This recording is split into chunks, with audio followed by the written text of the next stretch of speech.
Hi guys, my name is Sarah. And my name is Giovanni.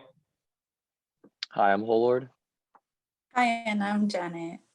And today we'll be talking to you about the top 10 leading causes of death in the United States. There are 10 common leading causes of death in the United States. Around 74% of all deaths in the United States occur from these causes. The 10 leading causes of death ranked from the most common are heart disease, cancers, accidents, chronic lower respiratory disease, stroke and cerebrovascular disease, Alzheimer's disease, diabetes, influenza and pneumonia, kidney disease, and suicide. In 2017, there were 647,457 deaths caused by heart disease. It's the most common cause of death for both men and women, but tend to have more of an impact on men. In order to reduce the risk of heart disease, eating healthy and exercising regularly can help reduce the risk. Cancer is another top leading cause of death in the United States. In 2017, there was an estimated death toll of 599,108 deaths. Everyone has some degree of risk, but for the most cancers, the risk will increase with age. Lung cancer is also said to be the most common cancer. Unintentional injuries deaths in 2017 were around 169,000 deaths. Accidents are the fourth leading cause of death in the United States overall, and the leading cause of death for those ages 18 to 44. Chronic lower respiratory disease deaths in 2017 were around 160,000 deaths. Smoking increases someone's chance of developing this disease. Stroke and cerebrovascular disease had an estimated death around 146,000. Every year, more than 795,000 people in the United States have a stroke. The risk of stroke varies with race, ethnicity, and age. Alzheimer's disease deaths in 2017 were around 121,000 deaths. In the US, an estimated 5.8 million people currently have Alzheimer's disease, according to the Alzheimer's Association. Diabetes has an estimate of 83,564 deaths in 2017.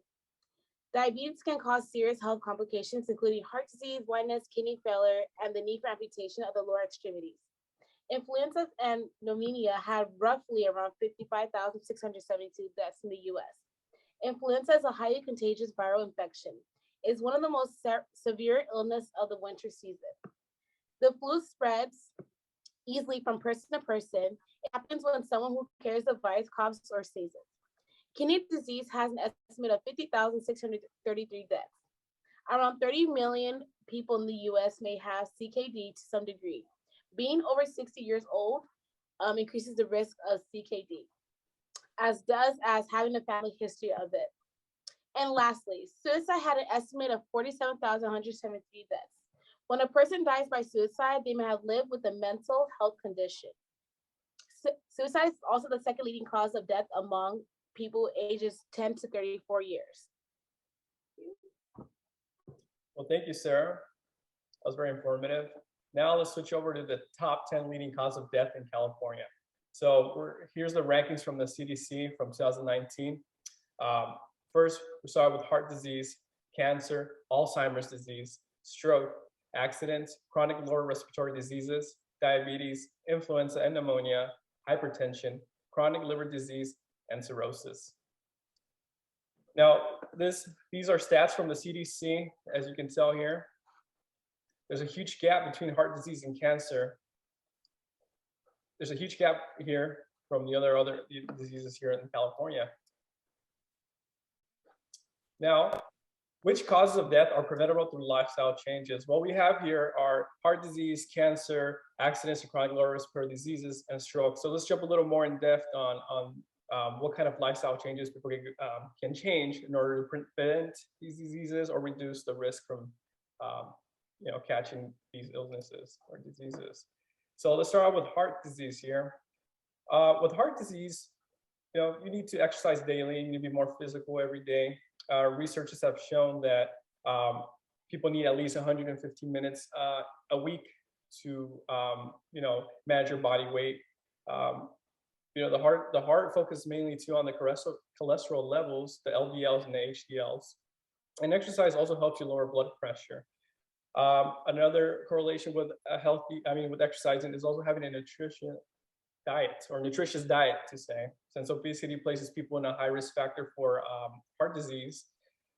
We need to control high cholesterol by making sure that you're having a good balanced intake, you're measuring your calorie intake, you're managing better your blood sugars. This also prevents diabetes from happening. Another thing too that you can change through lifestyle choices is stop smoking and reduce stress. All of us are, stressed out. I can say that can lead us to having heart disease in the future, but people who are stressed out sometimes find smoking as an outlet. So finding a better outlet to cope with by meditation, getting enough sleep, having better connections with your friends and family. And also, if you are a smoker, you can start cessation programs to help you stop smoking. You can also talk to your primary care doctor about a nicotine therapy where you can place a patch on you and you can have a better management of your nicotine and help you stop smoking. Another thing too is reducing alcohol intake. I know, what a bummer, but you can drink moderately, but you cannot consume too much alcohol because alcohol leads to increased high blood pressure, and increases fat, and sometimes can produce irregular heart rhythms that can throw out your heart's normal rhythm. Next, we're going to be talking about cancer here. Now, smoking, it's a huge high risk factor for cancer, since there are more than 7,000 carcinogens in the cigarette that you're smoking. And, again, as heart disease, talk to your doctor about nicotine therapy or being placed on a cessation program. Avoid your friends or family when smoking is, approachable or not approachable, but associated with good behavior when it comes to smoking. Not only if you can stop smoking will help benefit you, but again, benefit people around you. It can benefit the people that are near your environment through secondhand or thirdhand smoke. Exercise, again, you make sure you're getting plenty of exercise. You have to be physically active. That factor can reduce a lot of factors that causes cancer. Managing your body weight reduces blood sugar or your insulin, reduces that. And it also helps reduce the sex steroid hormone, which is also linked to breast cancer. Another lifestyle choice that you can change or you can add is using sunscreen. We have to protect ourselves from ultraviolet radiation exposure. The rays from the sun can penetrate deeply into your skin, and you can use PF30 sunscreen to protect your skin that is unprotected from clothing, and you can wear nice shades when you're out in the sun. That way, your skin cells aren't damaged from UV exposure. Another one too here is avoiding processed meats and red meat like bacon, salami, bologna, all the good stuff. WHO has classified meats as a category 1 group for carcinogens. People can adopt a more nutrient diet by eating out vegetables, cutting out processed meats, using chicken or fish as a replacement for those protein needs. It's all about having a well-balanced diet. Again, excessive alcohol consumption. Now, alcohol has ethanol, and if you drink excessively, it can irritate your body cells. So with that, it leads to cancer. So reduce your alcohol consumption. If you cannot, at least try to drink less than 10 drinks a week. Refresh yourself with some water. That's a choice you can make. And give yourself a chance to have maybe an alcohol-free day or a week. Accidents, unintentional injuries. Now, how can we prevent accidents? It's kind of tough, but how can we prevent them through lifestyle changes? Well, you can educate your family or your friends about seatbelts and wearing a motorcycle helmet. When you're the driver, make sure that everybody's secure using the seatbelt. Even if it's for a short distance, I heard people say, it's just down the street, I don't need to wear a seatbelt, but an accident can happen right there and then. So seatbelt education is very, very helpful for this. Also using safety equipment if you work in occupational jobs like construction or the other one where you solder wires. And that also reduces the risk of any unintentional accidents. And then another one too that no one really talks about is when you wear a motorcycle helmet. I mean, it's the law, but you still have to educate people that even if you're not commuting with a bike, but you're on a dirt bike, wearing a motorcycle helmet prevents from, basically cracking your head open. Medications, alcohol, and firearms. Now that lifestyle choice you can make is storing all those items in a safe, secure lock. Make sure that children and adults don't have easy access to your valuable items or firearms or alcohol, because alcohol and medications can be poisonous to children and especially adults too, which they can overdose. We have a lot. There's a lot of unintentional accidents when it comes to kids sneaking into your cabinet and then taking candy, but it's actually a medication for you, and they can overdose. Also, too, there's an increase in firearms related deaths. So make sure you're locking your firearms in a safe. Safety devices also goes in correlation with locking things up, installing safety security cameras, installing smoke and carbon monoxide detectors, putting safety locks on cabinets, having safes, also using fire extinguisher in case there's a fire breaks out your house. You can prevent these unintentional injuries and accidents. Another one is stroke. Stroke, aka brain attack. A lifestyle that you can change is, again, having a healthy diet by eating having a nutrient diet and eating vegetables, fruits and vegetables low in saturated fats, trans fat, and if they're high in fiber, can actually help you reduce the cholesterol levels, because cholesterol causes plaques in your arteries. Limiting salt intake as well can help you lower your blood pressure, and overall, it just keeps your body and your mind healthy. With eating healthy also comes with physical activity. It overall reduces a lot of risk factors, and like in my previous slides, eating healthy and having a healthy, and being physically active. It only takes you 2 hours, 30 minutes a week to keep yourself healthy at a minimum. Another one is limiting alcohol. Again, consuming a little alcohol is okay, but if you consume excess amount, again, puts you in a risk for stroke, because you get that high hypertension or that high blood pressure. So if you're gonna drink, make sure you're not having more than one glass of alcohol a day, or wine. Controlling atrial fibrillation. Now, these are for the people who have atrial fibrillation. Atrial fibrillation carries a five times risk for having a stroke. So those with atrial fib, make sure you're receiving your treatment, make sure you're taking your treatment, making sure you're controlling your heart, because if you don't, it throws clots and it can go to your brain. So make sure you're actually on top of your regular checkups with your doctor, making sure that your atrial fibrillation is under control. With that also comes with diabetes, making sure that you're also regulating your diabetes, making sure that you're maintaining a normal blood glucose level, because these can damage your vessel over time. So making sure that your sugar is under control with exercise and medication can lower your risk for a stroke. Another one is quit smoking. Just like the other slides, you gotta quit smoking. If you smoke, again, it just puts you in a higher risk for all of these diseases. Again, you can quit smoking by going to your doctor, getting some nicotine patches, gum. Make sure, or you can start a cessation program. And again, not only are you helping yourself with this lifestyle change, but you're also benefiting other people around you from secondhand or thirdhand smoke. Now, in respect to the other diseases that we didn't cover, we have Alzheimer's disease, diabetes, nephritis, influenza, pneumonia, and intentional self-harm, suicide. Now, really quick, I'm going to touch on these. Alzheimer's disease, even though it's still being in research, just having a social and mental simulation by minimizing the clutter in your room or in your life, maintaining a social connection with your friends and family, using helmets, for example, football, when you're in a contact sport, or MMA, or kickboxing, whatever you guys do for a hobby, and exercise, and healthy diet, because that helps the vascular flow in your brain. Diabetes, lose weight, be more physically active. That helps you lower your blood sugar, and with the controlled diet. Consult with your doctor for routine screenings to make sure that you're on the right path. For nephritis, make sure you're getting treated early.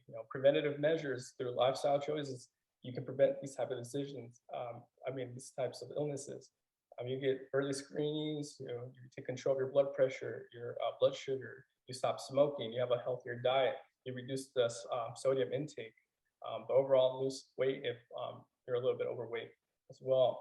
Now, for the influenza, practice hand hygiene. That's what we're going through this pandemic. Hand hygiene, cover your mouth, avoid close contact with people, or if you're in large crowds, make sure you're wearing your mask. Make sure you're covering your mouth and your nose.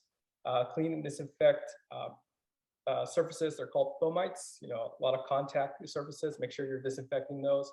Get plenty of sleep, manage your stress, and get vaccinated. And also, since it has to do with your lungs, do not smoke. They'll just cause more complications, which can lead to pneumonia as well. Intentional self-harm, lifestyle changes. There's just seek support from your family and friends. Go reach out to some support services for mental health. Find a safe place for meditation to clear out your mind. Attend group meetings and reach out to your doctor. Maybe get a specialist so you can get some therapy. And there's also a National Suicide Prevention Hotline there for you guys. And then I'll take it here to my colleague, Allard. Yeah, so just going to more detail and a description of each cause of death. So there are 5 leading causes of death in 18 to 24-year-olds. It's going to be accidents, suicide, homicide, malignant neoplasms, which is cancer, and heart disease. And so for accidents, there are a couple different types. I think a large majority of these accidents come from motor vehicle injuries. There's also poisonings, falls, drownings, and risky behaviors, often involving drugs or alcohol. Yeah, there's definitely more, but these are the more prevalent ones in terms of accidents. There's also suicide, which is death caused by injuring oneself with the intent to die. Homicide, deliberate and unlawful killings of one person by another, or murder. And assault by handgun is the most common way that homicide is carried out. And there's malignant neoplasm, which is cancer. And cancer is a disease in which abnormal cells divide uncontrollably and destroy the body tissues. And the most common ones are lymphomas, which is cancer in the lymph nodes, thyroid cancer, which is cancer in the thyroid, breast cancer, which is cancer in the breast. And then the last leading cause of death is heart disease. So this also has a couple different almost like variations or conditions, but in short, it's a heart condition that includes the diseased vessels, structural problems, and blood clots. All in the heart. And then just going more into the incidence and prevalence data for the leading causes. So there's accidents. And so for accidents, motor-driven vehicles, and through those accidents, 48.5% were from people from 16 to 25 years of age. And in 2019, 2,375 deaths happened in motor-driven vehicles. And then next, all other unintentional injury deaths were at 11,755. And then the next for suicide, for the incidence and prevalence data for the leading causes. I got various sources from all of these, but they're all from reliable sources and checking all those and all that stuff. And so for suicide in 2019, there were 5,954 deaths, and there's a rate of 27.5 per 100,000 people for males and for females. And so 5.5% of that 27.5% was from females, and 22% of that was from males. And for homicide, same thing. In 2019, there were 4,774 homicide deaths.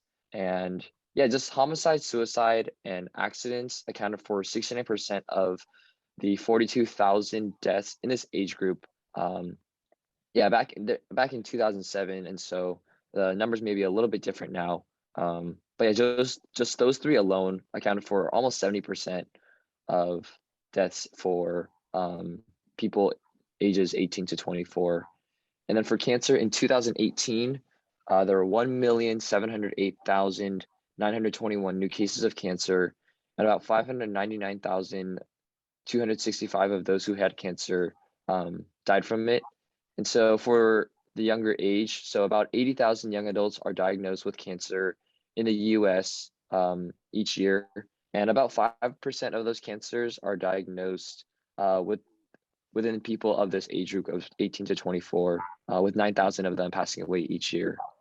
And finally, for heart disease, about 659,000 people die from heart disease each year, which is about 1 in 4 deaths, which is a really, really high amount.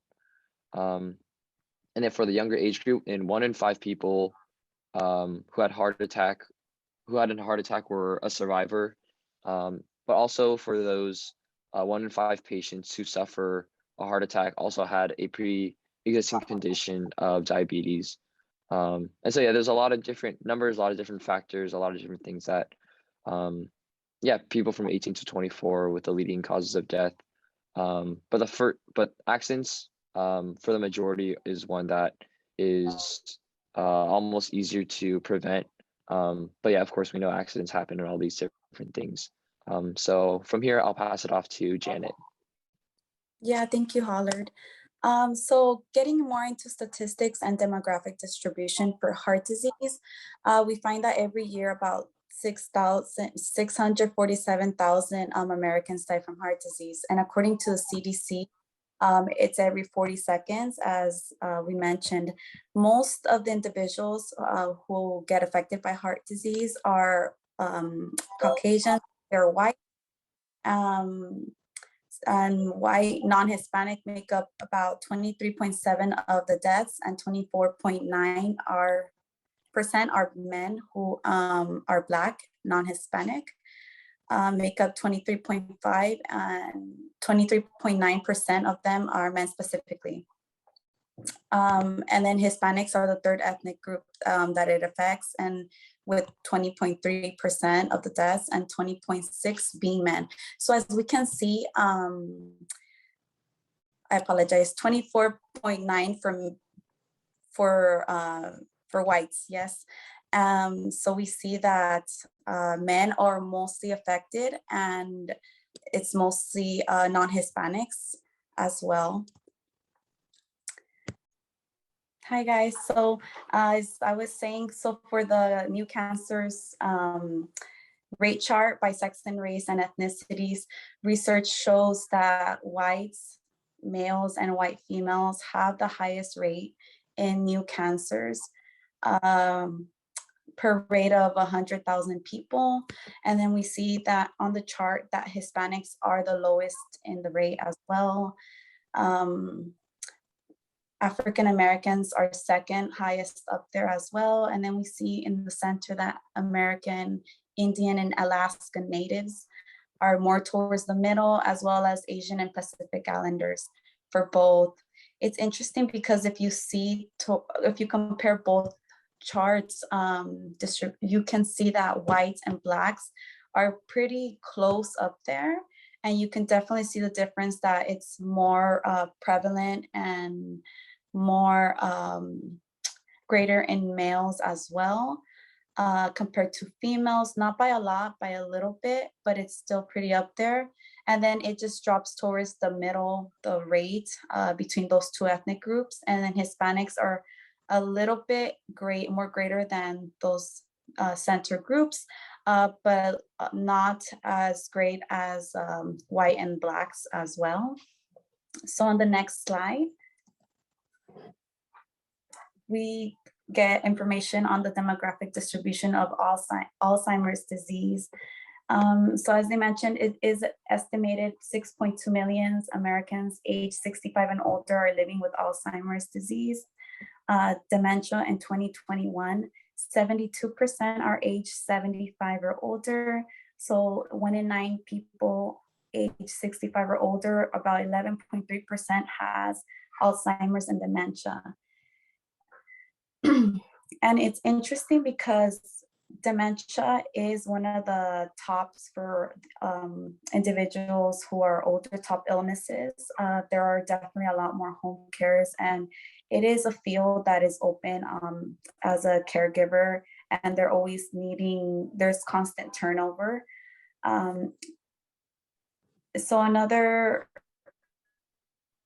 interesting point is that studies showed was that African Americans have the highest prevalence in Alzheimer's disease and related to dementias as well. So 13.8% of that made up were African Americans, and then it followed by Hispanics, who were second runners up for Alzheimer's and dementia disease with 12.2%, and non-Hispanic whites 10.3%. American Indians and Alaska Natives, 9.1%, and then Asian and Pacific Islanders at 8.4%.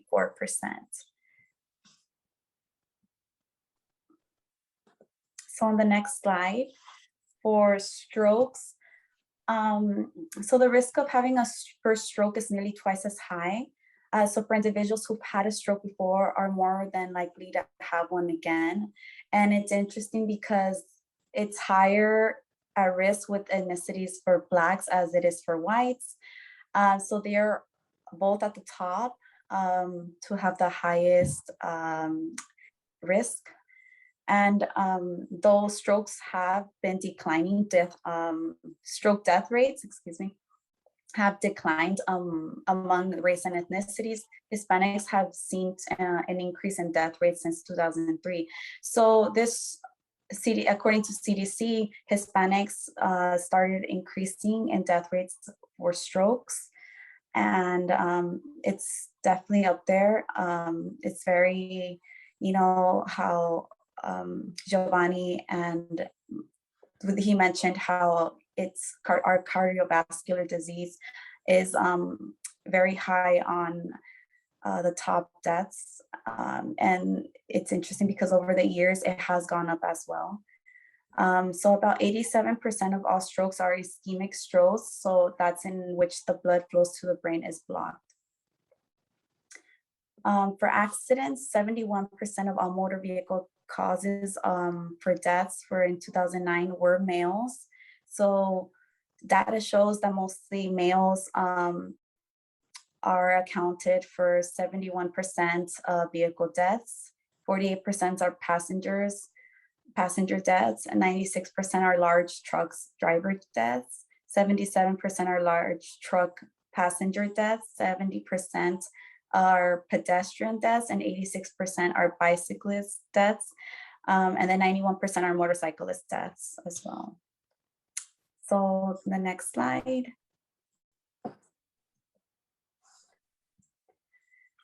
So for chronic liver disease, studies have shown that fatty liver disease prevalence is about 25 to 30% in the overall USA population. Non-alcoholic fatty liver disease is higher in individuals of Hispanic, Asian, Indian, and Native American ancestry than those of European and African ancestry. Chronic respiratory disease and asthma is higher in women and more higher in women than men, and among other individuals. So and the study showed that among Puerto Rican and Hispanic white adults, they were higher than non-Hispanic, Black, and Mexican American adults as well, with most of them being lower income and around the poverty level as well. So from 1999 through 2007, COPD there has been hospitalization rates have declined for both men and women, which is good. But the death rates have only declined for men. So it's interesting how it's higher for women, asthma and more pulmonary diseases than for men. And on the next slide, we see the demographic distribution for diabetes. So 7.5% of those who have diabetes are non-Hispanic whites, 9.5% are Asian Americans, 12.5% are Hispanics, 11.7 are non-Hispanic Blacks, and 14% are American Indian or Alaska Natives. So diabetes may be underreported as a cause of death. Studies have found that about 35 to 40% of people with diabetes who die had diabetes listed anywhere on the death certificate, and about 10% of 15 had it listed as an underlying cause of death. So that's a little tough to differentiate. Was it because of diabetes, or was it because, you know, there was another illness and diabetes made them more vulnerable? So reports aren't completely, they don't have the most best information to collect that data, but that's an estimate. Okay, and then for influenza and pneumonia, 2018, the death rates for influenza and pneumonia among persons aged under 65 years were 93.2 deaths per 100,000 population. So a lot of them were under the age of 65, very young individuals. And then we see that rates increase with age for both men and women, and each age group and death rates were higher for men than women.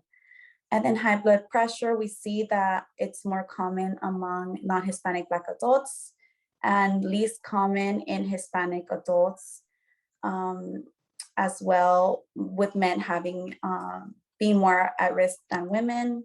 And why is this all important? Why is it important to know about and have knowledge about the causes of death? Well, knowledge is power. If you're informed, you're able to, you know, take precautions. You're able to inform others as well, and you're able to create change if you join organizations to become more involved. And by taking those steps, you can become healthier and happier. You're able to protect yourself and prevent risks. And we have an analysis or an estimate of data to provide some credibility to see what measures are there to take. And it gives us perspective onto our health as well.